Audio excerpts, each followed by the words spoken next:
আসসালামু আলাইকুম ওয়া রাহমাতুল্লাহি ওয়া বারাকাতুহু। প্রিয় দিনদার ইমানদার মুসলমান ভাই ও বোনেরা, আজকের আলোচনা তাকবীরে তাহরিমা। প্রিয় বন্ধুরা, নামাজ শুরু করার আগে এটি অবশ্যই পাঠ করবেন, নইলে আপনার নামাজ পরিপূর্ণ হবে না। তো চলুন প্রিয় বন্ধুরা, কেমন পাঠ করতে হবে তো আপনাদের সামনে আমি বলছি। উজু করার পর সালাতের সংকল্প করে কিবলামুখী দাঁড়িয়ে আল্লাহু আকবার বলে দুই হাত কাঁধ বরাবর উঠিয়ে তাকবীরে তাহরিমা শেষে বুকে বাঁধবে। অতক্ষণ পর সিজদার স্থানে দৃষ্টি রেখে বিনম্র চিত্রে নিমুক্ত দোয়া আর মাধ্যমে মুসল্লি তার সর্বোত্তম ইবাদত শুরু করবে। তো দোয়াটি কি আমি আপনাদের সামনে পেশ করছি। বিসমিল্লাহির রহমানির রহিম।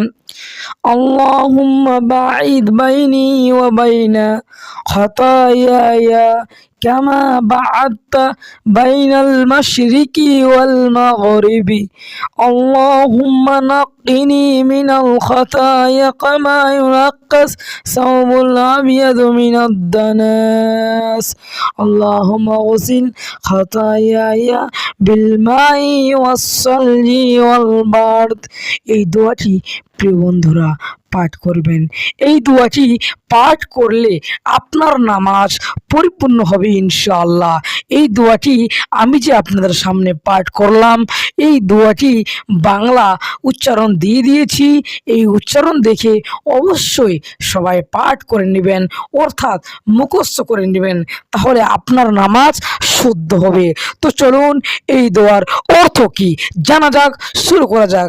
এর অর্থ: হে আল্লাহ, আপনি আমার এবং আমার গুনাহের সমূহের মধ্যে এমন দ্রুত সৃষ্টি করে দিন, যেমন দ্রুত সৃষ্টি করেছেন পূর্ব ও পশ্চিমের মধ্যে। হে আল্লাহ, আপনি আমার পরিচ্ছন্ন করুন গুনাহ সমূহতে, যেমন পরিচ্ছন্ন করা হয় সাদা কাপড় ময়লা হতে। হে আল্লাহ, আপনি আমার গুনাহ সমূহকে ধুয়ে সাফ করে দিন পানি দ্বারা, যেমন বরফ দ্বারা ও শিশির দ্বারা। প্রিয় বন্ধুরা, আমার চ্যানেলে নতুন হলে চ্যানেলটিকে সাবস্ক্রাইব করে পাশে থাকবেন। আসসালামু আলাইকুম ওয়া রাহমাতুল্লাহ।